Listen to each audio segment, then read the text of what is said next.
Last night, PeopleFund and Enter Capital joined to celebrate their new partnership. There was a lot of ideas, collaboration, hope, and faith. And yet we struggled to find a word or find words to describe how we were feeling there and then. It felt really good.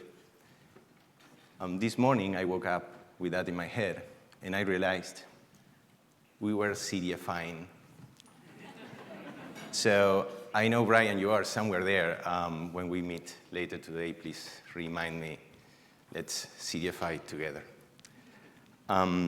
Sorry for going a little bit off script, but I had to say that. Peace be with you. On behalf of this forum's co-host, 5 Points, Big Austin, BCL of Texas, DreamSpring, and PeopleFund. Welcome to Austin, the heart of Texas, and welcome to OFN, Small Business Finance Forum.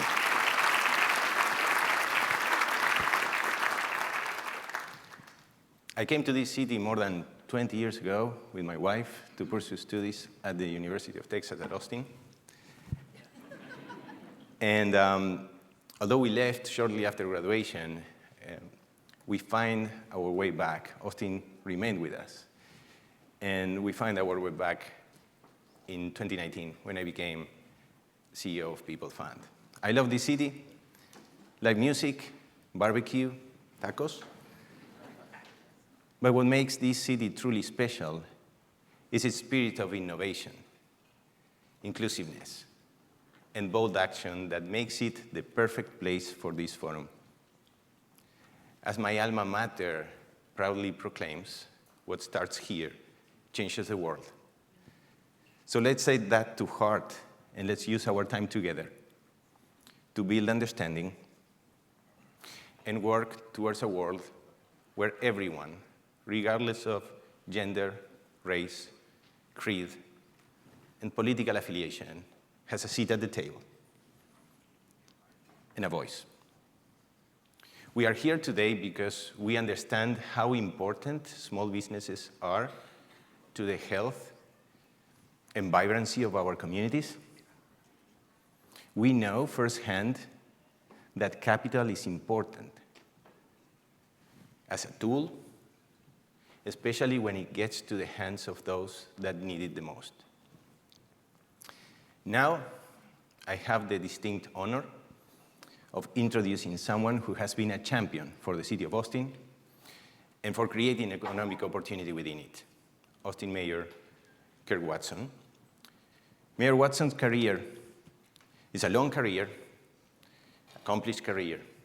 He was Austin Mayor from 1997 to 2001. He then spent more than a decade in Texas Senate, where he was recognized by his leadership in education, healthcare, and economic development. He returned to the Austin Mayor to be Austin Mayor in 2022 with a deep commitment to affordability, mobility, and supporting small businesses. He has one of the hardest jobs in America, just keeping Austin weird and done messing with Texas. Please join me in giving a warm welcome to Mayor Kirk Watson. Well done. That was really good. Thank you. Well, good morning, everybody, and welcome. It's my job to, as mayor, to welcome you. And I want to start off by saying just that. Welcome all of you. It's a great crowd, and part of the reason I wanted to be here is not just to say welcome to Austin, but it was in part because you all play such an important role in a very, very important issue in Austin, Texas, and that is affordability and the role that small businesses play in affordability. As Gustavo just said in that introduction, I'm very, very focused on affordability. And we talk about it all the time in Austin, Texas, and for really good reason. It affects just about everyone, every day, in some way. Though, of course, it doesn't affect everyone in the same way on any given day. And it's essential to, in my opinion, when I was listening to that introduction just a second ago, it's essential to what I call the fountain of youth, the magical fountain of youth that we have in Austin that has helped to make Austin, Austin. And that fountain of youth is, of course, that little public university we have called the University of Texas. It's all the private universities we have. It's Texas State University. It's ACC, Austin Community College. It's those entities that every year thousands of new young people show up. That fountain of youth produces thousands of new young people. They come every year. They bring their new music. They bring their new thinking. They bring their new ideas. They bring their new culture, greater diversity, all of those things. And then, as Gustavo just indicated he wanted to do, they fall in love with Austin and they want to stay. Well, if they can't afford to stay and they leave, or they don't come in the first place because they can't afford to be here, Austin loses something very important. So that's part of the reason we've been approaching this challenge of affordability from just about every angle and why your role becomes so important. We talk about affordability when it comes to city taxes and fees, of course, those that are assessed on the people and the businesses that call Austin home. Every day, we wrestle with how to invest in ways to make Austin more livable for everyone that wants to be here, and they can't face unaffordability. We talk about affordability as part of the economic development paradigm, which aims to help folks afford more by helping them earn more. Family income is really an important part of the affordability equation. And we're investing in ways to ensure that Austinites can share in the wealth of our city and build a future in our community. That's part of the policy rationale behind the Mayor's Task Force for Austin Women Entrepreneurs, as well as the creation of the Austin Infrastructure Academy. The Infrastructure Academy is a one-stop shop for Austinites to explore family-sustaining careers in mobility and infrastructure, for Austinites to explore that in the area of an economic development sector that typically is ignored, and that's mobility and infrastructure. Many folks want the training to get into those careers, but they don't have access to childcare. Well, the Austin Infrastructure Academy meets them where they are. It will make sure that individual will have childcare. Many can't get involved because of transportation needs. The Infrastructure Academy will meet them there where they are so that they can get the transportation they need. The Austin Women Entrepreneurs Task Force that I created, we were AWE, so we call it AW. My initiative of AW was to identify actions by the city, the private sector, the higher education institutions, and nonprofits can take to make Austin the best city in the world for women to start and build businesses. They deserve that, yeah. And here's some statistics that scared me. Part of the reason we were doing this. Access to finance, shockingly, access to finance is a key factor. According to PitchBook, listen to these numbers. While 1.8% of national venture capital dollars went to women founders in 2023. First of all, 1.8%? I mean, that's ridiculous, right? Well, unfortunately, in Austin, that number was less than 1% in this town. So we're focusing on things like that. And by the way, that's the lowest it's been since 2015. And despite our city ranking 6th nationally in both venture capital and deal count and deal value, we still have those numbers. Austin women entrepreneurs also under-index on the United States Small Business Administration loans, which of course, as you all know, is a key funding source for small business owners. And nationally, in 2023, women who own 50% or more of their company received 21% of total SBA loans. That was on a national level, but in Austin, that share was below 20%. So want to make a change there. We also talk about affordability in the context of our city-owned electric utility, Austin Energy. We work on the goals to make sure that that's affordable. But mostly when we talk about affordability, we talk about it in housing. We want to make sure that we can have affordable housing in this town. I'll just mention a couple of things about that. One is, we were just talking backstage. One is Austin has worked to get out of its own way when it comes to getting housing on the ground. And what I mean by that is permitting, site planning process. I was telling the story in the back that one of the major international companies, consulting companies, came to me right after I was elected again this time, and they said, Mayor, we're opening an Austin office. How is it that we can become part of Austin? And I think they wanted me to tell it, well, you ought to get involved with this group or that kind of thing. I said, well, what I would do if I were you is I'd say, Mayor, we've heard you on the campaign trail say that what you want to do is you want to do a top-to-bottom review of the site planning process. And I think what I would do if I were you is I'd say, Mayor, we want to do that for you. And they said, oh, well, we think we might can do that. And I said, and then I would say, Mayor, we've heard you say you want it done in 9 months. And they said, oh, well, we could probably do that. And I said, and then I would say, and Mayor, we want to do it for free. They said, we'll get back to you. Actually, here's the good news. They did. They did. Yeah. Now, before you give them a standing ovation, we had to hire them to implement the damn thing. So that's where it cost me some money. But I tease about it because I'm so happy about it. We were talking backstage that before we started this program, to get your first review done on a site plan was taking over 100 days. Now it's 28 days.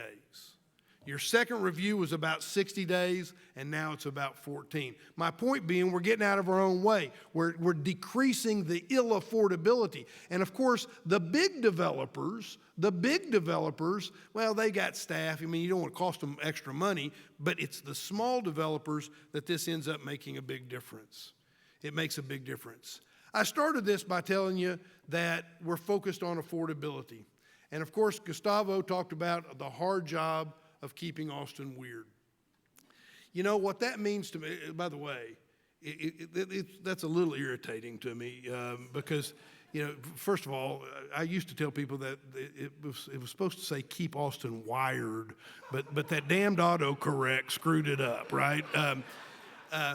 But actually, here's where it really irritates me. I tell people this all the time. The #1 bumper sticker and the #1 T-shirt in Austin for decades now has not been what it ought to be. Kirk Watson for Austin mayor. It has been keep Austin weird. But I love that. And here's why I love that. I love that because what that means to me is keep Austin open. Keep Austin ready for new thinking and new ideas. That fountain of youth I was talking about. Making sure that people can afford to live here. Anybody can afford to live here. Because after all, the first time we hear an idea, many times, we think, ooh, that's weird, right? And it becomes something really big. I mean, think about it. Had you been a sophomore in college and called your dad and said, Daddy, I got a great idea. I'm going to drop out of college and I'm going to build computers and sell them directly to people. Probably your dad would have done what my dad would have done, which is, son, that is a weird idea. If you'd have called 2 weeks later and said, I got a different idea. I'm going to open me a grocery store and I'm going to sell bean sprouts and granola bars. He'd have said, well, that's a weirder idea. And of course, that's Dell and Mackey and Dell and Whole Foods, right? How do we keep a city a place where people can live here? And we focus on the small businesses, we focus on the new ideas, we focus on the young people, and we focus on the weird. Make it where anybody and any new idea can be part of it. So, I want to welcome you to Austin, Texas, to do what it is you do, to make it so that small businesses with the financing they need, the ability to do the jobs, hire the people and grow the companies in a way that they can participate. That is important. It is what we have to focus on. And so I wanted to say welcome. And what I'll say, I'll tell you what, as I close up here, let me say one other thing to you. Enjoy being in Austin. It really is a wonderful, wonderful place. We've got a lot going on in this downtown. In fact, some would argue I've got too much going on in this downtown right now. But it's the living room of our community, and you're welcome to explore that living room. But get outside the living room too. Go see the rest of the city. And I'll say this to you as the mayor. If you get out there and you get a parking ticket or something like that, pay it. Part of the affordability is me keeping those fees down, and I need you to pay those tickets. God bless you all. Thank you for what you do.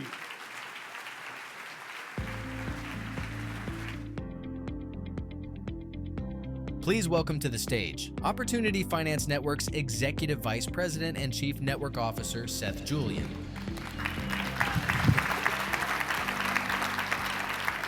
Thank you, Mayor Watson. That was a great opening. I'm really thrilled to be in Austin. So good morning, everyone. Good morning. Welcome to the 2025 Small Business Finance Forum. It's great to be with all of you as we kick off 2 days of learning, connecting, strategizing for what's ahead. If you made it to the reception last night, I hope you had a chance to meet some new faces and enjoy a little Austin flavor. We're thrilled to be in Austin for the first time, a city known for creativity, resilience, and transformation. A city like CDFIs is a little weird, and we get stuff done. This year, we've got a fantastic crowd of more than 550 attendees strong. Collectively, you represent over 170 CDFIs, 15 funders and investors, 6 federal and state agencies, and 48 other industry stakeholders. All here because we care deeply about getting capital to the small businesses that need it most. You'll have your choice of over 35 breakout and networking sessions, 7 unique tracks, deep dive trainings, and of course, plenty of time to connect with your peers. Whether you're here to dig into capital structure, operational strategy, product design, this forum is built with you in mind. When we launched this event back in 2012, OFN had just 68 members focused primarily on small business lending. Today, that number has grown to 255. But this isn't just about bigger numbers. It's about a broader story, one of increased demand, greater visibility, and deeper impact. Entrepreneurs are turning to CDFIs in record numbers, and the work you're doing is driving real, lasting change in communities across the country. That's what makes this forum so important. It's a place to come together, share what's working, challenge each other to think differently, and co-create the next generation of solutions. And this year, one of the themes running throughout the forum is innovation. You'll hear more from Harold shortly about the CDFI Innovation Initiative and working with all of you to design new tools, capital products, and delivery systems to meet the needs of today's entrepreneurs. From flexible working capital to smarter data systems, we're reimagining how this field operates and how we scale without sacrificing mission or community accountability. Of course, none of this would be possible without our generous sponsors. A huge thank you to JPMorgan Chase, our lead sponsor, for your continued partnership and investment in CDFIs and the small business we serve. Thank you.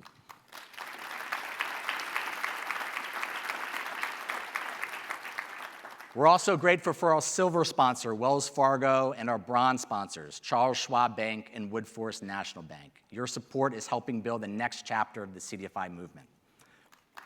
Yep.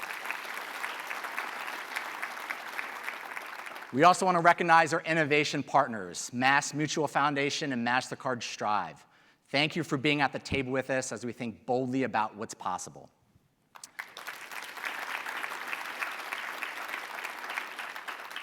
And now it's my pleasure to introduce someone who's helping shape the next chapter for OFN and the industry. Please join me in welcoming our President and CEO, Harold Pettigrew. Kill it, man.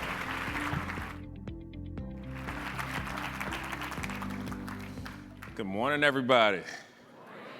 Oh, I know we can do a little better than that. Good morning. Good morning. There we go. I saw a couple of you at the bar last night, so I know it's been a late night, early morning. Welcome to Austin and to the 2025 OFN Small Business Finance Forum. Let's give a shout out to our Texas partners and the many more who travel far and wide to be with us today.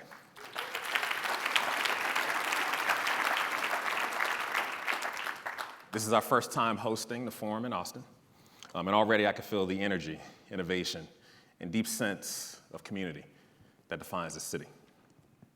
You probably also felt the heat. Now, that's June and August, when the weather app just gives up and says, hot. No numbers, just hot. Today is 71 degrees, so it doesn't quite land as well. I was hoping it would be like 95 degrees, but let me start by just expressing some gratitude.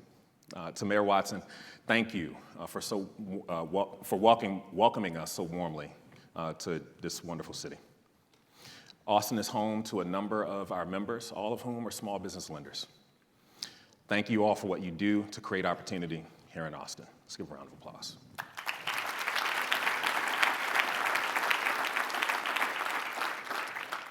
To the OFN Board of Directors, and specifically Nelly Rojas and Martina Edwards, who are with us today. Thank you for your leadership and your partnership. To the OFN staff, the events team, and the many hands that have done an outstanding job with bringing this forum to life. Thank you for your tireless work in ensuring that we're not only inspired, but that we leave equipped to act. Thank you.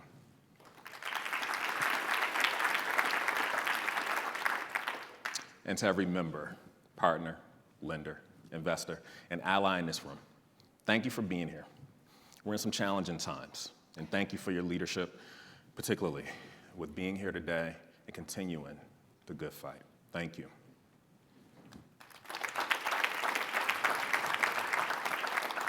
All right, that's the last round of applause. But we got to take the wins. We got to take the gratitude and make sure that we lift ourselves up. I want to talk about why we gather here in Austin. The answer is 3 simple words. Terry Black's barbecue. If you haven't been to Terry's, the lines are long, but the barbecue is life-changing. And this is from a kid who spent a lot of time with North Carolina barbecue, actually. Now, while the brisket and the warm weather were high on our list of considerations, there was something else to consider. For 12 years, we held this event in Chicago, a city that holds a deep legacy with our industry. So why move? Why leave a welcoming, proven, safe choice for this convening? Our choice was not just about Austin's dynamism, its weirdness, its creativity, or its transformation. Coming together here certainly reflects those considerations, but we made the decision to gather here in Austin as a reflection of a broader imperative, to embrace something new, to embrace the new while staying rooted in our values. Through the turmoil, we have the moment before us to build the future that we want to create. To seize it requires fresh perspective, bold solutions, and a deeper acceptance of the reality that we cannot do business as usual. Simply put, we have to innovate. We have to innovate to move forward. We have to be willing to try new things, to think differently about how we do business. We've entered what I describe as the third wave of the community development finance field. The first wave established the foundations of our place in capital markets. The second built our visibility and viability as a national force of community impact. This third wave requires that we not only protect the gains that we've made over the decades, but position ourselves again to lead in a fast-evolving financial landscape and through political volatility. 2 weeks ago, I celebrated my anniversary of serving 2 years as OFN's president and CEO. I made it, y'all.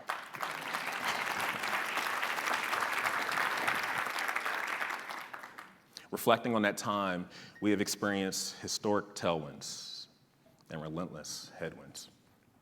From economic opportunities to disruptions, political support to volatility, and accelerated climate solutions to now the systemic disregard of the threats of climate change.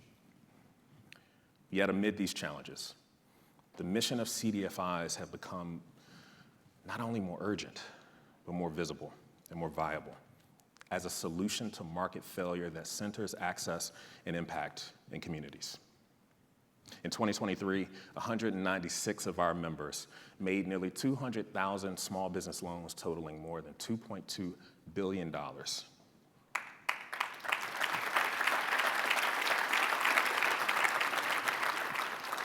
This accounted for the creation and retention of more than 346,000 jobs in communities across the country. Of that, OFN members closed nearly 4,000 loans to small businesses in Texas, totaling more than $75 million, and helping entrepreneurs to create or retain 12,000 jobs. Here in Texas and across the country, the CDFI industry has been a proven bipartisan investment in America. Full stop. We've deployed historic flows of capital. We've seen unprecedented visibility, policy recognition, and increased public trust. More institutions than ever before want to partner with us. More communities depend on us. We are a national platform of impact. That's why, for more than 40 years, OFN and our members have been a trusted investment partner to the public, private, and philanthropic sectors. That's foundations and corporations, banks, and yes, government agencies. Helping those partners invest in communities to catalyze change and create economic opportunities for all.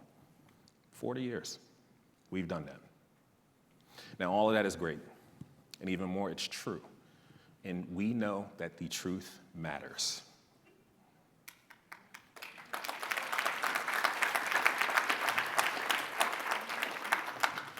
And we don't need the courts to tell us that. But let's also be clear. The status quo is not safe.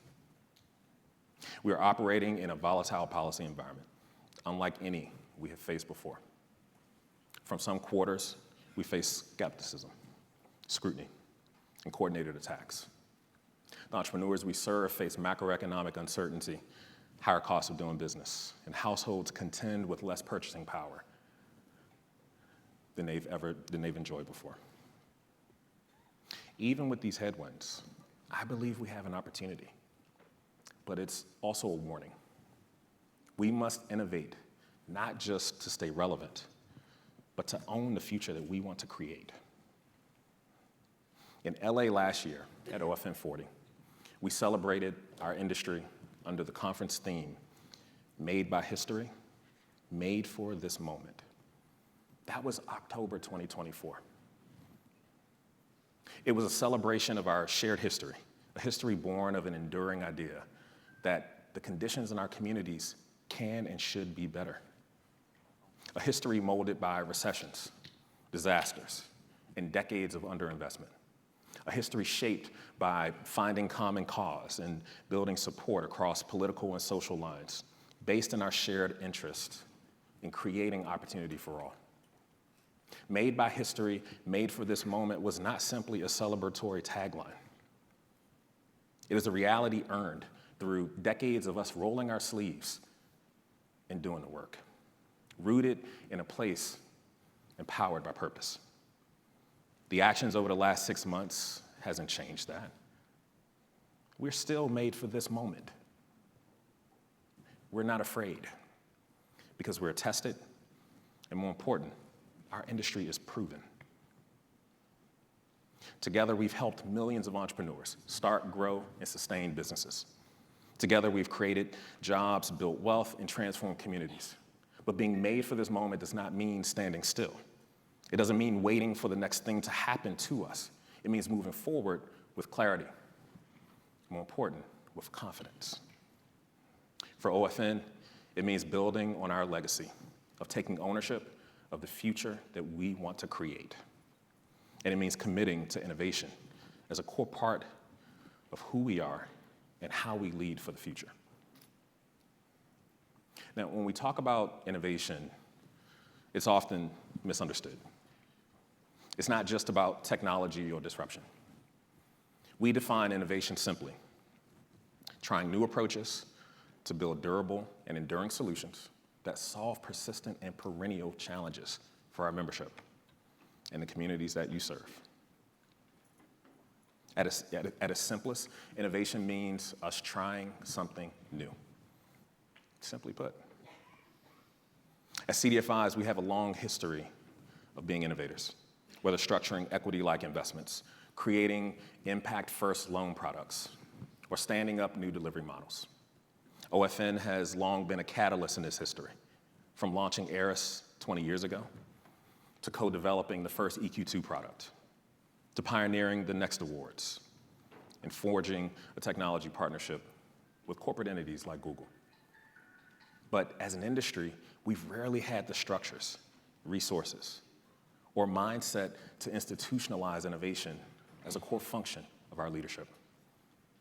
Innovation is at the center of America's small businesses, whose ingenuity and persistence make them the engine of our economy. That's why we selected the Small Business Finance Forum to launch the CDFI Innovation Initiative. This is an intentional effort, a multi-year commitment to support bold experimentation, new tools, and actionable models to solve the industry's most persistent challenges: capital sources, data fragmentation, technology gaps, limited operational capacity. How many of you, any of those topics resonate? Let's see some hands. There we go. We've heard you. We're listening. And we're placing innovation at the center of this gathering because the work you do in the lives of so many is catalytic. When an entrepreneur gets a loan from a CDFI, it's not just a transaction, it's a turning point. It's not just dollars out the door, but long-term economic resilience. Business owners who can weather downturns. Entrepreneurs who can hire, grow, and give back. This is all because we invest in people, not profiles. That's why it's so exciting to launch this initiative here together. So, what does all of this mean? What does it mean in practice? First, it means that we're standing up an Innovation Council, a collaborative forum of experts, industry leaders, funders, technologists, and capital markets experts who will help shape the direction and help guide innovation solutions for the field. All small business champions who understand the unique pressures that CDFIs face in serving small businesses. Second, it means the creation of an innovation center, a national hub that supports an action tank with cohorts to seed the next generation of innovation and accelerate promising solutions. Third, it means launching an innovation fund, a blended capital pool designed to capitalize high potential ideas from concept to scale, ensuring innovations reach the communities that need them most. Together, these components form a powerful platform that fuels creativity, reduces risk, and ensures real-world application of breakthrough ideas for the industry. This isn't just about today's needs.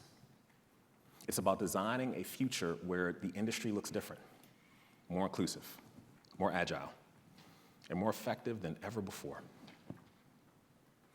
If our industry looks the same by 2030 as it does today, we have collectively failed. That is clear.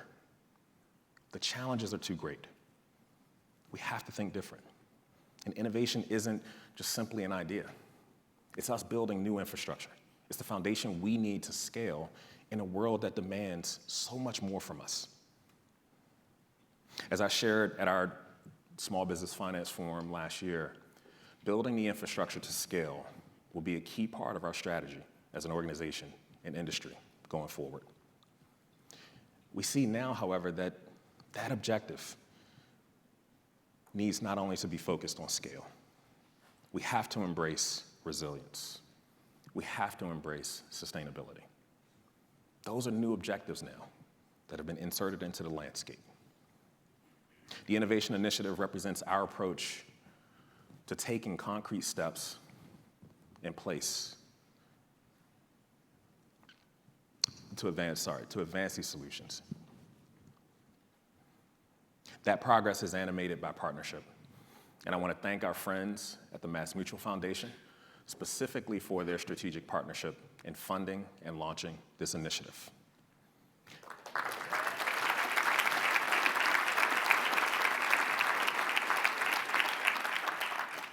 Their steadfast support has been a true masterclass in trust-based philanthropy.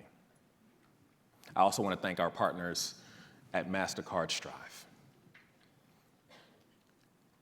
You can give a round of applause.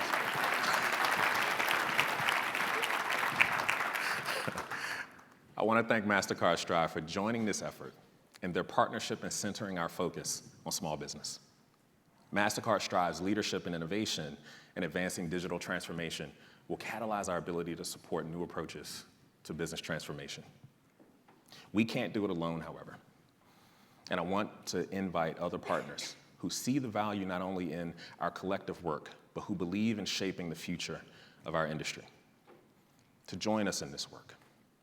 This direction is deeply informed by my time with you in the field.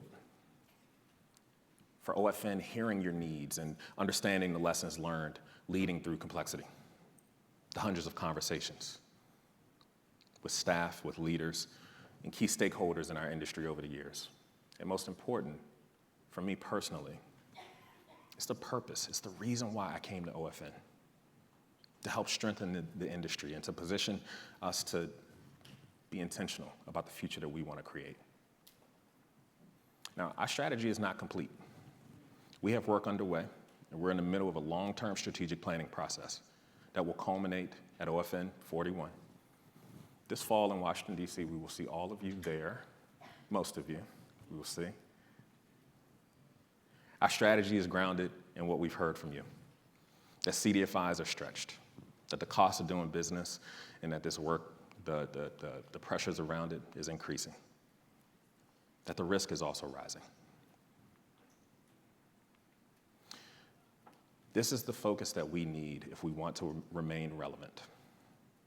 And that if we want to remain capable, we must remain connected to each other, to opportunity, and to a shared vision of what comes next. This forum is a part of that connection.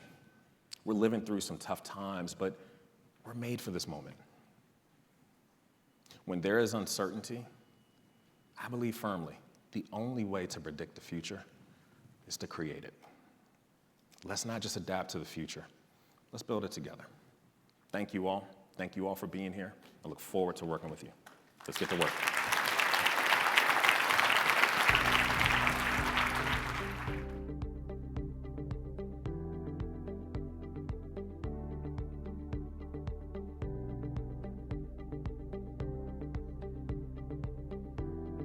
Please welcome to the stage Opportunity Finance Network's Executive Vice President and Chief Investment Officer, Jessel Amin, and our panelists.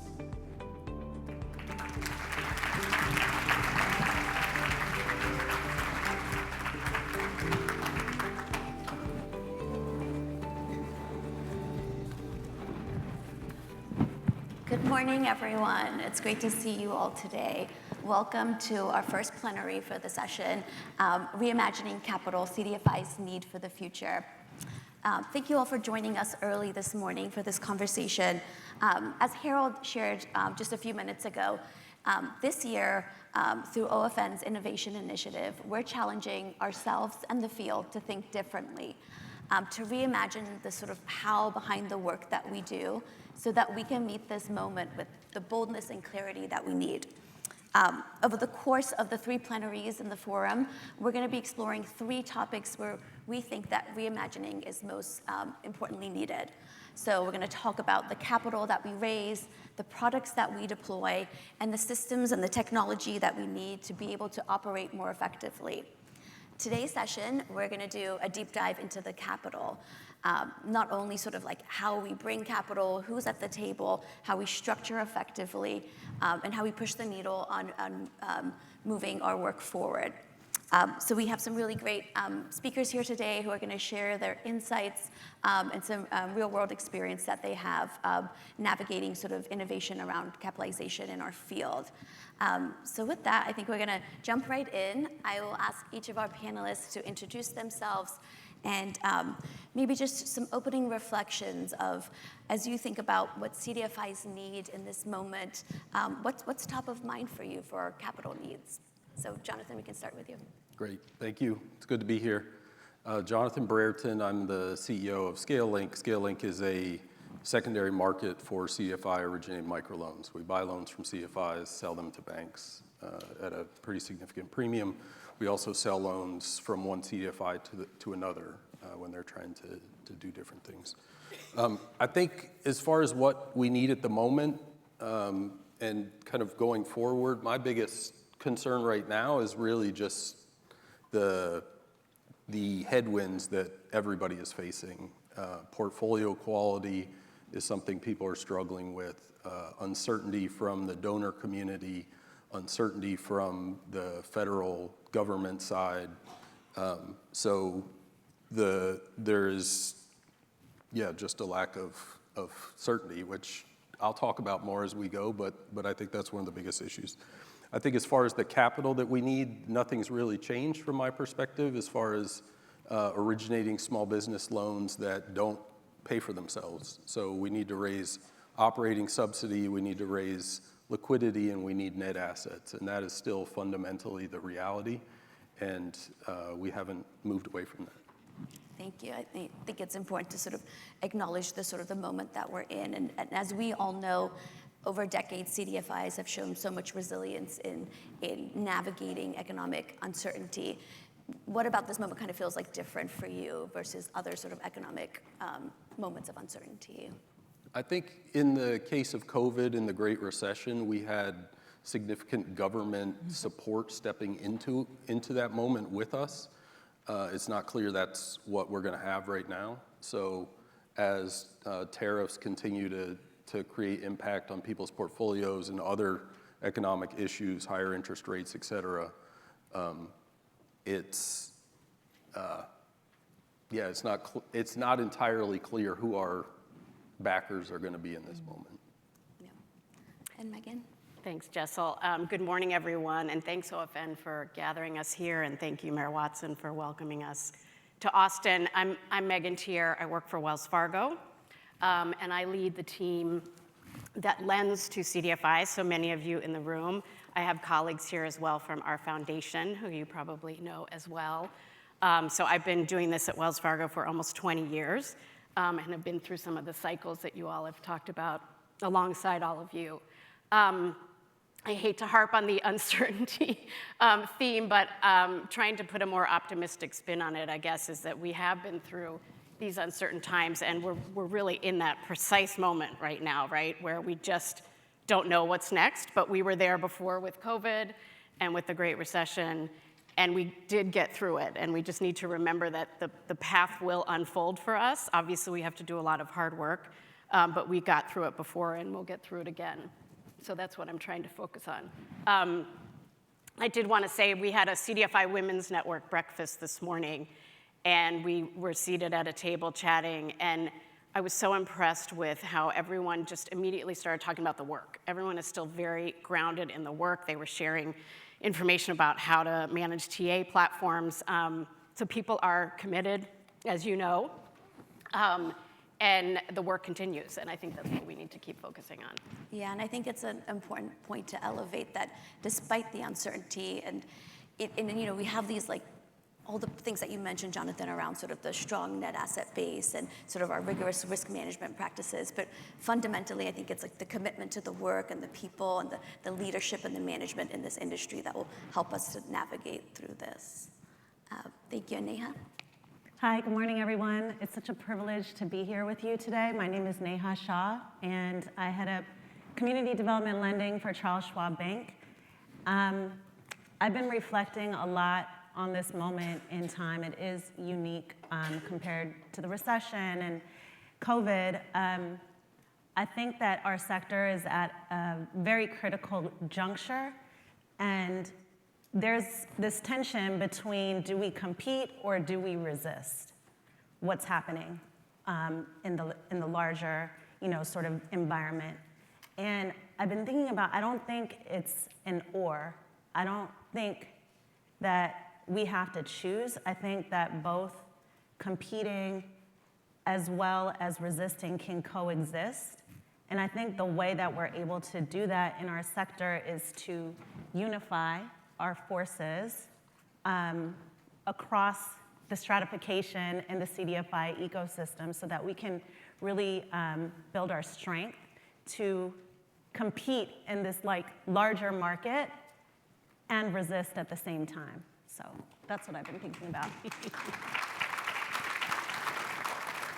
Thank you. And I think that's really what CDFIs are so effective at, of really playing in the intersection of being able to operate in this sort of the formal financial marketplace that exists while also playing a role and having one foot out to be able to invite others into that space. And so it is this idea of being able to operate within and also resist and to change and evolve the systems.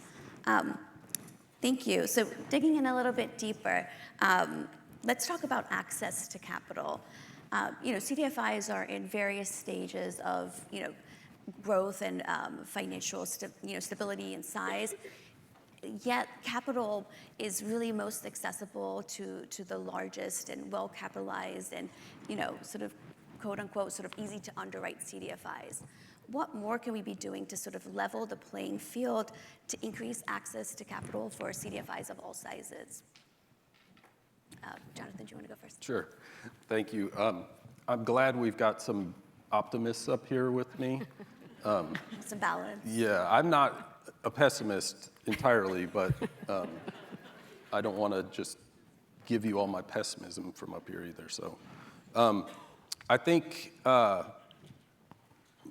there's a fundamental reality that we have to recognize, that financing CDFIs faces some of the same issues that we face when we finance small businesses. So the smallest CDFIs that are just getting started, don't have large balance sheets, those are difficult to underwrite.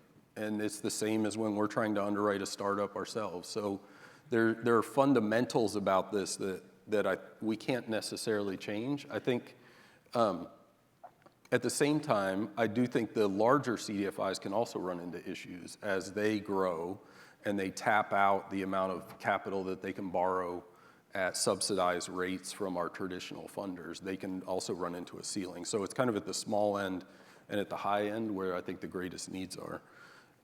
I do think that we can, here's my optimism. I do think there are ways we could tackle this strategically if we really made this a priority. As a sector, if we had a handful of funders and some people that are really interested in pushing this issue of how do you get capital down to the smallest CDFIs.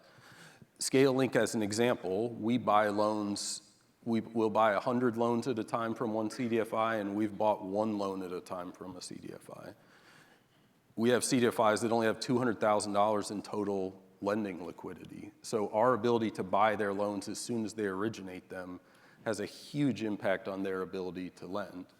But again, the same fundamentals of that's more expensive. So for us to buy one loan at a time is not super efficient, but can have a huge impact. So I think there's opportunity to do things strategically here.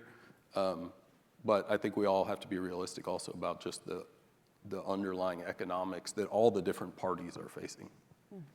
Thanks. Megan? I would say we really take a both-and approach. So at Wells, we have a very broad portfolio across the country with a big range of size of CDFIs. So someone asked me if we have a strategy of supporting small CDFIs, and I answered that it's not really specific to the size for us. It's about focusing on the markets where we're active and where we have deep relationships and community. So that may be a small CDFI, it may be medium or large. But I would say we underwrite them the same. A strong CDFI has good metrics, whether it's large or small. So we're really looking for consistency there. We do small loans, but it definitely is, it's the same amount of work, again, as you all know as underwriters, to underwrite a small loan and a big loan. But the flip side is we do find there are efficiencies, of course, in lending through intermediaries, and that's always a bit of a struggle because there can be a markup, not necessarily.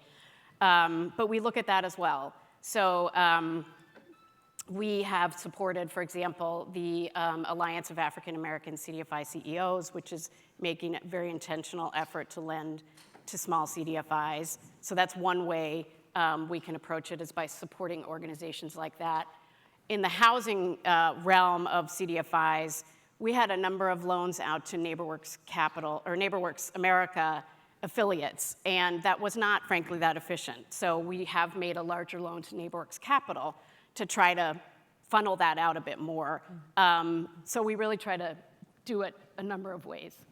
Yeah, and I think that's an important part of the equation is the role of intermediaries as like sort of conduits for capital and for more efficiency in the marketplace. Ania, how about you? So at Charles Schwab Bank, we employ an intermediary strategy to achieving our lending goals. So that means that CDFIs are at the heart and soul of our program. And that also means that we have a direct line into all sorts of CDFIs, ranging in size, scope, asset class, and whatnot. And what we have observed is that the sector has a lot of stratification. And I think that, you know, in order, like I was saying, that in order for us to compete, we really need to unify resources. And nascent stage CDFIs don't have the root systems in place yet to raise capital. They have, like Jonathan said, they have smaller balance sheets, they don't necessarily have a Rolodex, they don't have a track record. So I think there's a big responsibility for these blue chip CDFIs to mentor the smaller CDFIs, to make strategic introductions, right, and share those Rolodexes.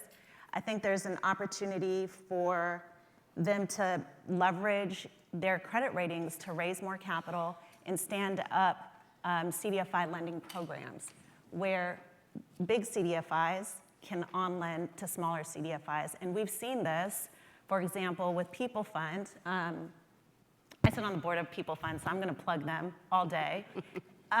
They have the Veteran Loan Fund, which is a national loan fund that has a number of investors involved, and PeopleFund then on-lends to CDFIs that are investing in veteran-owned small businesses.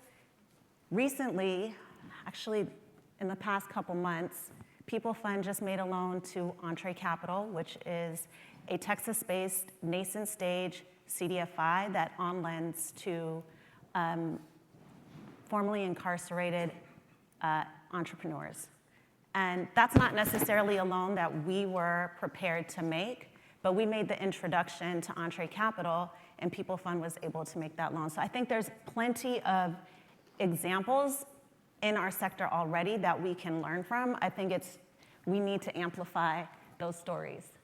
Yeah, thank you for sharing those insights. I wanted to push a little bit deeper into this topic and ask, from the perspective of sort of like underwriting practices and frameworks and structures around how we design financial covenants, how do we need to evolve and change those structures so that banks and other institutions can more effectively underwrite smaller CDFIs that are growing their capacity?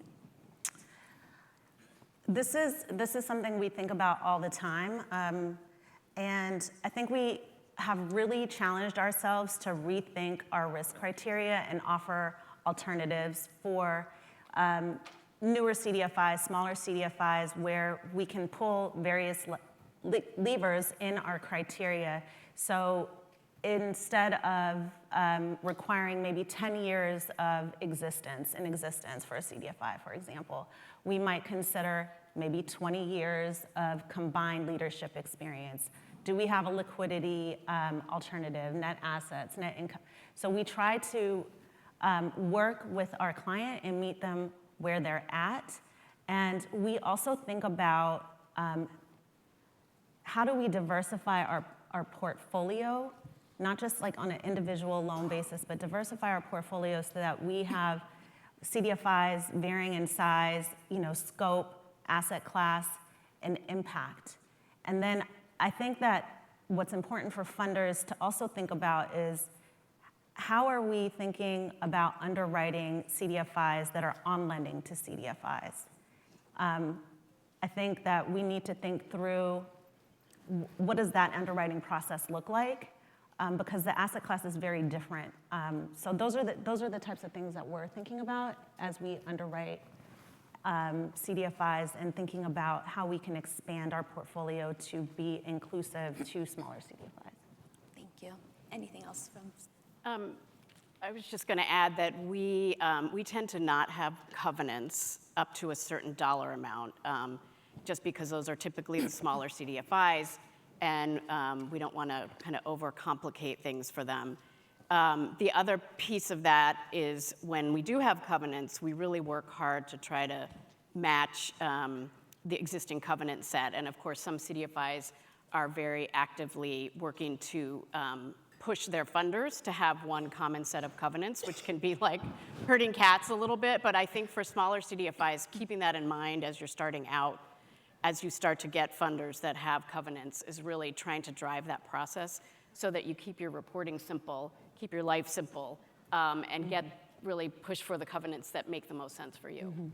Yeah, that's a really helpful perspective, and I'm sure everyone's excited to hear that about the way that you frame covenants. I think it's an important conversation to have because increasingly when we have conversations with funders around the structure behind covenants, it's, there's always this balance of the work we need to do to protect the financial interests of the investment, but oftentimes the way that covenants are structured are sometimes prohibitive to the investments that CDFIs need to make in their operating activity that sometimes take a couple of years to come to fruition, and sometimes the benefits we structure around net income and things like that can be prohibitive to that. And so it's really important to take a deeper look at some of those structures and how we're sort of preventing more investments in the operations of CDFIs as well. I think preventing innovation at times as well. Yeah. This industry has been structured. I've been doing this 25 years. I don't feel like a ton has changed in how we we fundamentally operate. And the ability, ScaleLink was an innovation that was very difficult to actually execute, and some of that goes back to covenants and donor expectations that the CDFIs we work with are facing. So when they sell loans, their PAR will go up. Their deployment goes down, even if we're paying them 113% of par for those loans. They still have all these kind of crosswinds that will suggest, in some cases, they'll not sell us loans because they're worried about tipping some covenant issue, even when the upside to the CDFI is enormous. So I think that we all have to be more creative and more flexible. One other quick thing too, I think for big established CDFIs, one of the things you can do is open your Rolodex, I heard that term earlier, and connect the small CDFIs to the donors that support you. A lot of the small CDFIs that I see are very isolated. They don't have a large network, and they don't even necessarily know how to get to folks that are important decision makers, and that's an easy thing for more established CDFIs to do. So shifting gears a little bit to who we invite to the table. Many in this room want to see sort of more institutional and retail investors at the table and in investing in CDFIs. But with that, I think comes the influx of pressure, the pressure for growth and for scale, for more return and for speed. How do we sort of attract new investors while retaining sort of the core of what we do and retaining sort of our impact and the mission? It's a tricky sort of equation to solve for, and would be love to hear sort of your perspective on it. Maybe Neha, I could start with you. Sure. I think this is really a conversation about messaging and engagement with your investors. So last year, Charles Schwab, actually a Charles Schwab affiliate, our DAF affiliate, DAF Giving 360, partnered with OFN to perform a sort of sector-wide ecosystem study to figure out how to crack that nut and figure out how to get CDFIs in front of DAFs. And we've had some initial findings that I thought were very enlightening in understanding what speaks to these donors. And it's not affordable housing units. It's not small businesses served. It's not jobs created. What donors are really interested in hearing about is sort of at a macro level, what are the societal outcomes that CDFIs can help support? They're interested in hearing more about third-party assessments, right? And so I think this is not about contemplating or some existential crisis about do we change our mission. It's really about figuring out who are your investors, what speaks to them, and adjust your messaging. Because really what you're trying to do is make friends first, right? Before we fundraise and ask anybody for capital, you need to know who your partner is gonna be, right? Who is this person gonna be a friend? Are they gonna be a long-term friend?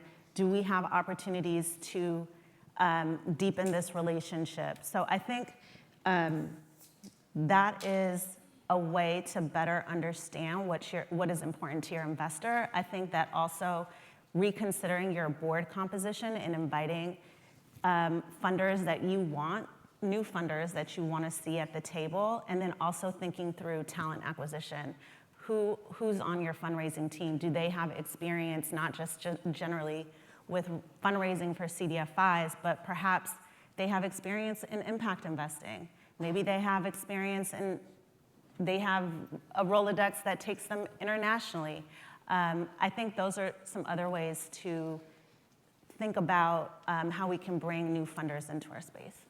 Thank you. And I will say that I had the privilege of attending 2 regional events for OFN this year in Asheville and Springfield. And access to donor advice funds was such a hot topic as we think about sort of how we increase diversity of funding sources. It feels like a really untapped area. And so we're excited to be in partnership with Schwab to do more research in this space and bring some sort of tangible ideas around how to crack that nut. Megan, I'd love to hear from you on sort of, what successful examples have you seen around investor relationships that help to sort of balance that community impact and return sort of conundrum? Yeah, a few thoughts. One, kind of to riff off of Neha, I think one of the things folks should be thinking about is getting back to our funding roots and really looking at individuals. So I mean, that aligns with the donor advised funds as well. But I came from a CDFI at the beginning of my career where we managed that investor list, and it was hard, right? There were all these names, and you memorize them, and then there was, Loring, Walcott, and Coolidge, who remembers that as an investor, and Sisters of Blank. So really trying to get back to a bit more of an individual level, and of course, some CDFIs still have that in their investor portfolio, but it does seem like in this environment, getting back into community is going to be really important, and folks are going to be responsive. When we've been talking about some of the after effects of the fires in LA, heard a lot about mutual aid societies. I mean, people are out there really wanting to put their money where their mouth is. So again, it's a lot to manage, but I think that's one way to approach this time. And then I would say really encouraging investor partnerships, so among your investors. And then, of course, we should be doing so ourselves. I met actually someone from a Texas community foundation at a convening a couple weeks ago who is really getting into CDFIs and wants to really seed the ground in Texas to then try to bring in national funders. So I think that's something we're really thinking about. We love partnerships and really connecting with folks who are funding at a community level and seeing how we can augment that, how they can leverage us. So happy to talk to folks about those ideas offline. Thanks. And so we heard about storytelling and the narrative that we create, the partnership. Jonathan, anything else to add? Yeah, I think I'd like to come at this from a different angle. Is it the pessimistic angle? Let's call it a realistic angle, hopefully. I think We do feel these pressures to enter programs at times that I've heard from CDFIs in the room, they think are bad programs, but they do them because they feel like their donors want them to do them, which is not a great outcome. I think what is fundamental here, though, is really CDFIs understanding their own economics and the business they're in, the product they offer, who they're trying to target, and the implications that has for their fundraising needs.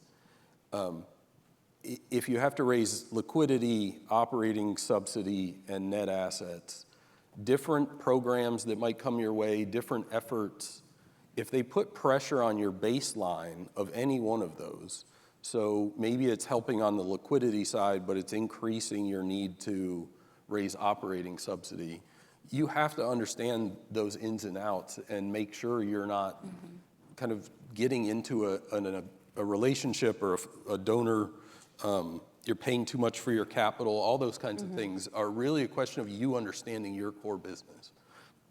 We have a tool on our website that my predecessor, Brett Simmons, created that I would welcome people using, which allows you to just say, here's my baseline.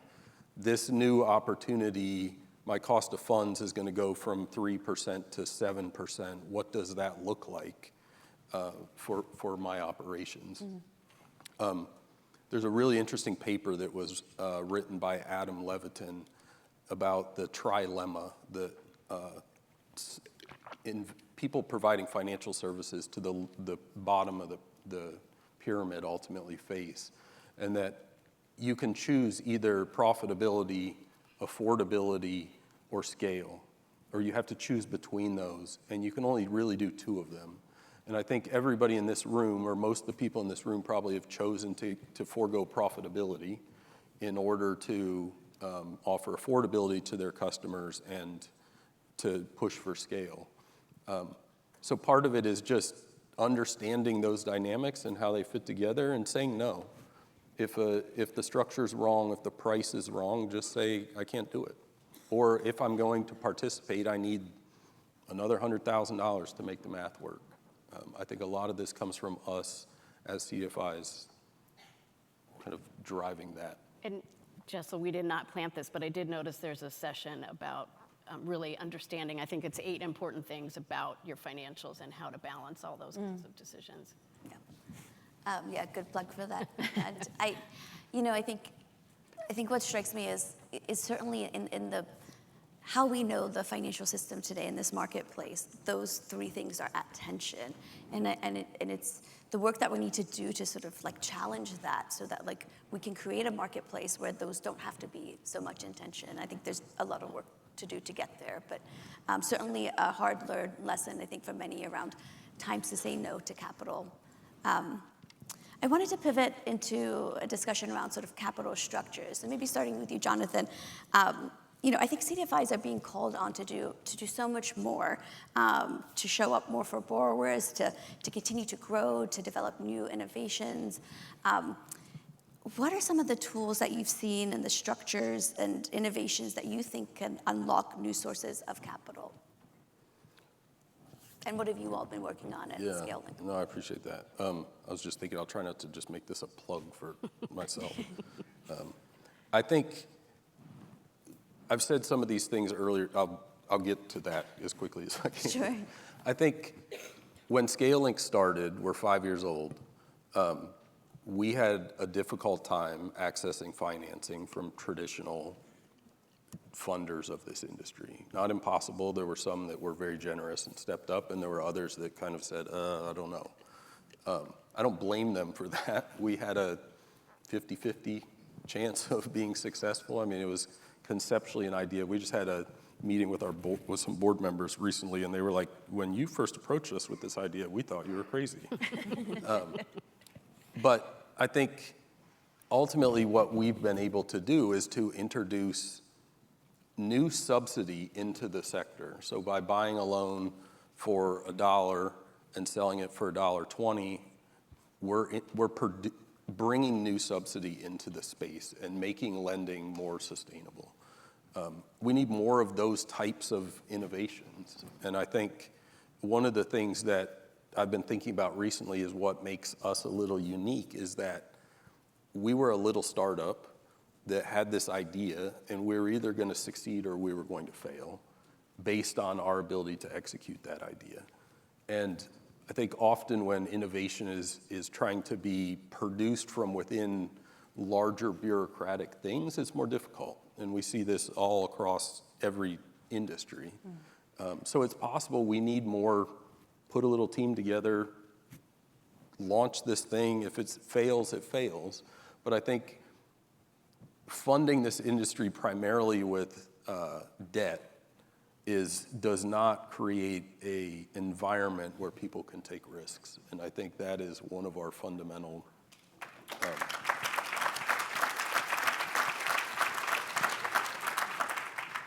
At the same time, if we don't have, I mean, it's not like there's lots of money out there just sitting around that we can, so we've got to find the right balance. But I think that risk-taking, like our team, if they weren't successful, they are all going to go have to find new jobs. And that's fundamentally different than how we often operate.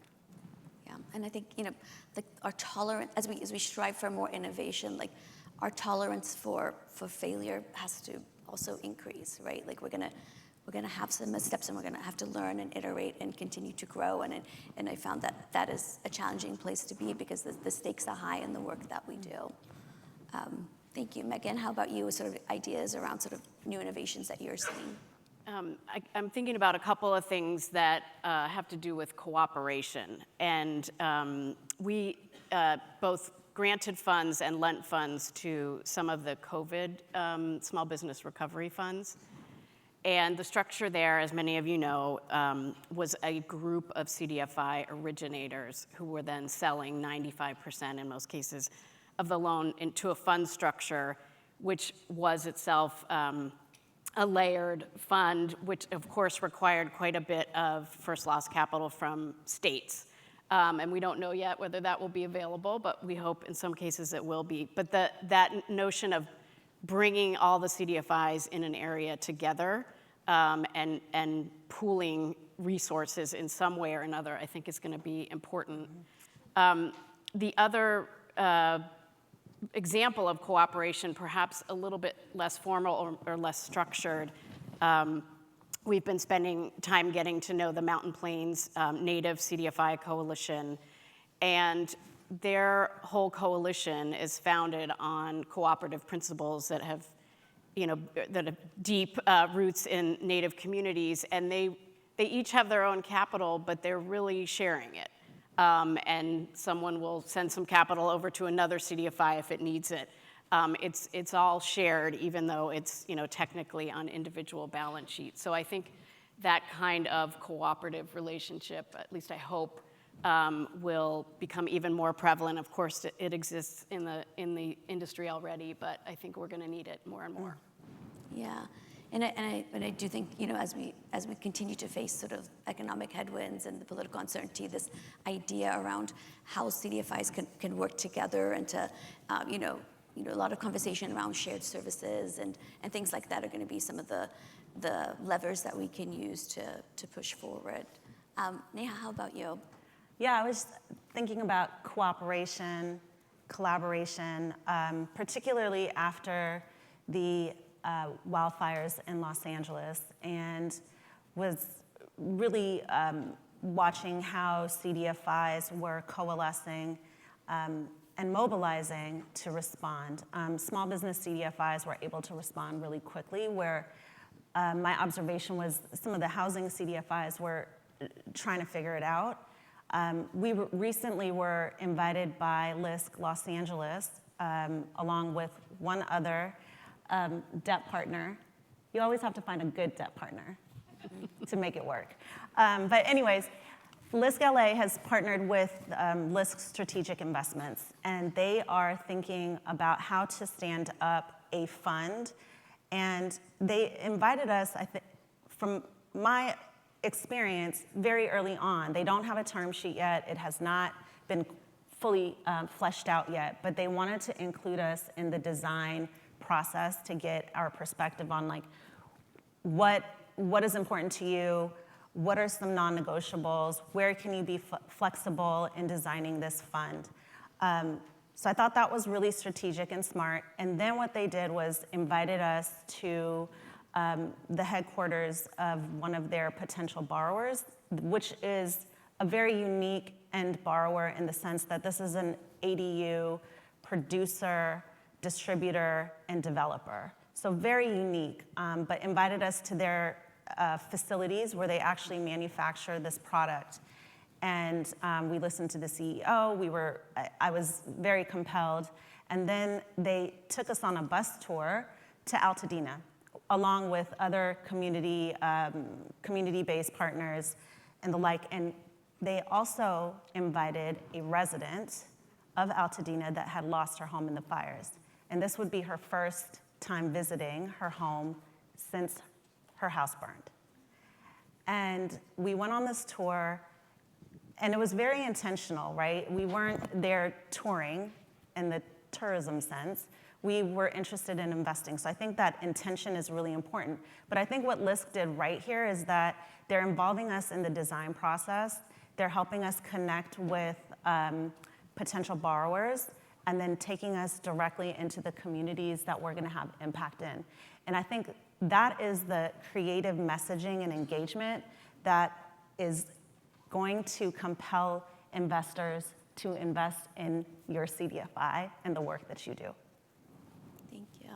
So it's not just about the structures and the access to capital, but it's also bringing the right people to the conversation at the right time, bringing people, investors, into this journey with us of understanding the impact that we're having and being thought partners on structuring. And I have always been impressed and grateful for how many investors in this space show up. Megan, I've called you in the past and like, I have a crazy idea, can we think through this? And it's like, when I call funders and talk to them about ideas, the willingness to show up and engage and to be a partner with thinking through some of this is really remarkable and a testament to the commitment of our investors. I wanted to maybe change pace to talk through, did you have anything else to add? I don't know if you were about to say something. Yep. I have lots of thoughts, but. I wanted to change pace to a rapid fire, a couple questions, so just 30 seconds, sort of hot take on some questions. What's one uncomfortable truth about capital in the CDFI industry? Jonathan. I've already alluded to some of these. I think there's a bit of a codependent relationship between CDFIs and their investors, and a comfort in that sometimes we need to break up a little bit.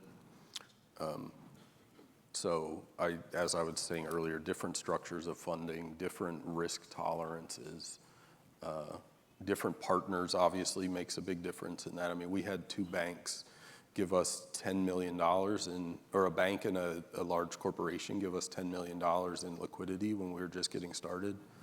That was pretty crazy, but they did it, and that made a huge difference. So I think the other thing I would just say here is the comments about talking to your investors and really having frank discussions, bring people in early in the design process, all those make a huge difference.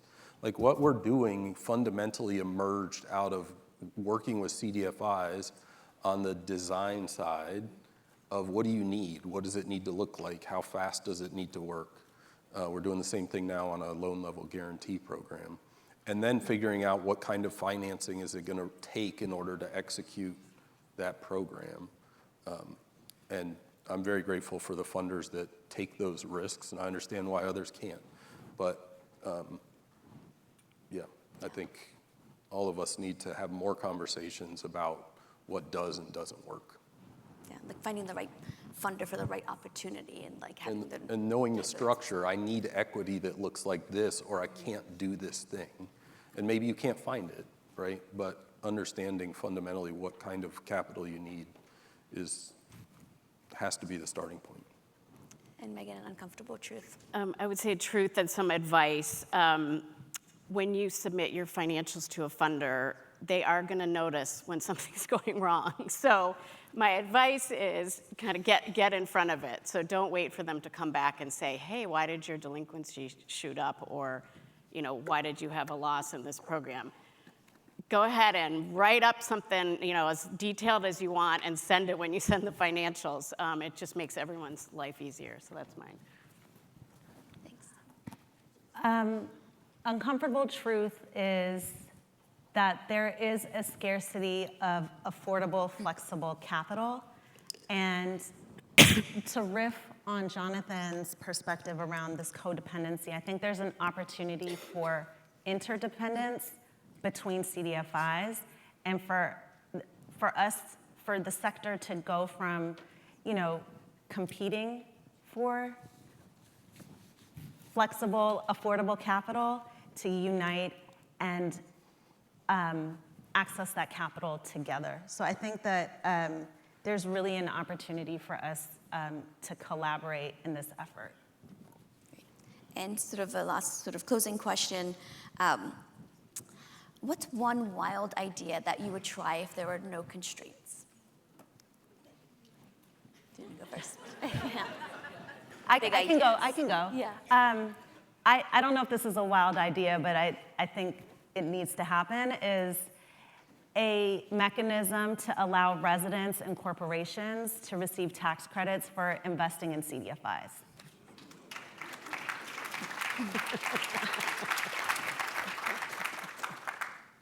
Excellent.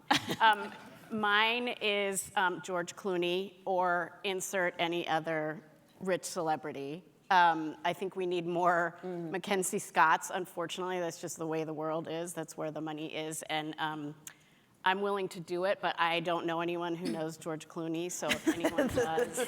I know someone who knows J.J. Abrams, the movie director, so I might try that first. But I do think, in all seriousness, getting more folks who do philanthropy into the space, understanding the space, being a spokesperson could be helpful. I'd say setting aside, pick a number, it's called $100 million, and creating competition to access those funds based on innovation, sustainable innovation, not things that are going to consume more subsidy and pull subsidy away from the CFIs that need it to originate the loans, but what are some sustainable solutions that can be created from people in this room, and then fully fund them. Yep. So, I think over the last 10 years, I've looked at challenges in the CDFI sort of capital constraints from lots of different angles. I've worked at a national CDFI and the capital market strategy. I've worked at a big bank lending directly to CDFIs, and now, at OFN overseeing a portfolio of over 180 CDFIs.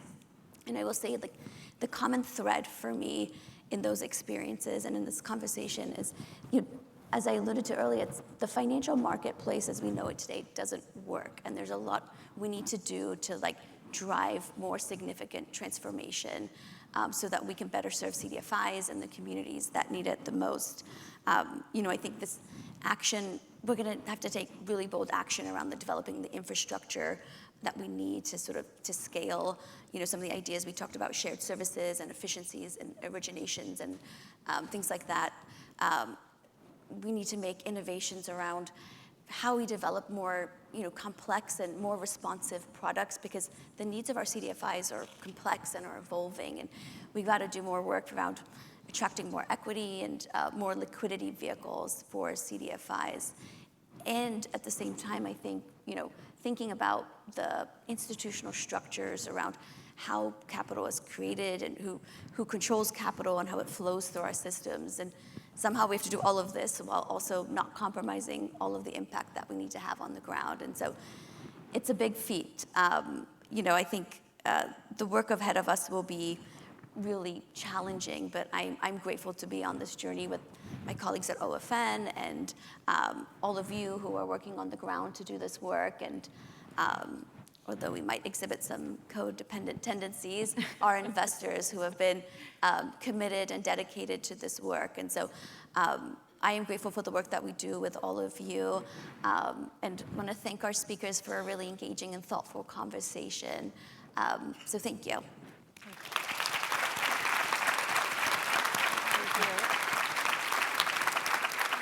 And now I think Seth's going to join us for a couple of remarks. How about another round of applause here for the panel?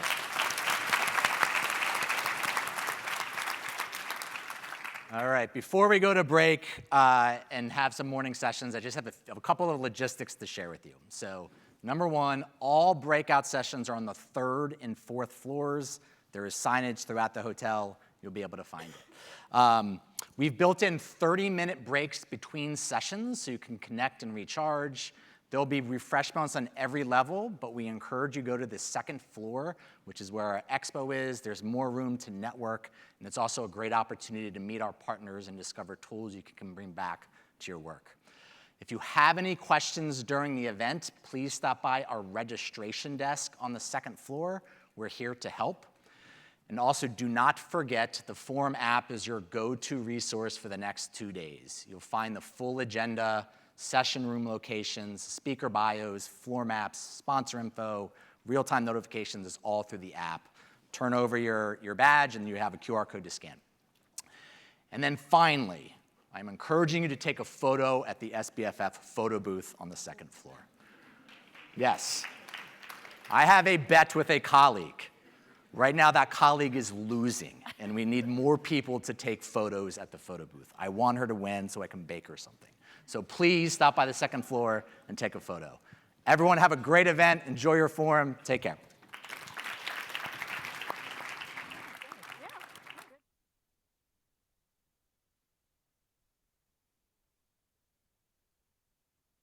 Thank you for joining us for our opening plenary. We look forward to seeing you back here for lunch.